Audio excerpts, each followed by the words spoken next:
How to change language in Shadow Fight 3. Hi everyone, welcome back to Crazy Gamer.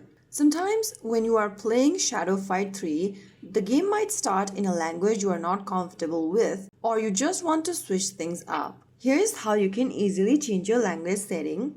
First of all, launch open the Shadow Fight 3 game on your device. Once you're inside the main menu after it loads, go ahead and look for the menu button at the top left corner. From the expanded menu, select Settings. Inside the Settings tab, select Language under Game. Now choose a different language you want to change to from the list. The game will need to download additional data for language selection. Click on Confirm to download the language that you've chosen and click on Save. Right after you save the changes, you will see the language change immediately for the interface. You can repeat this step for every other language changes you want to change to. So that is how you can easily change your language setting in Shadow Fight 3. If you found the video helpful, don't forget to like, share and subscribe to our channel. I will be back again in the next video. Stay tuned and thanks for watching.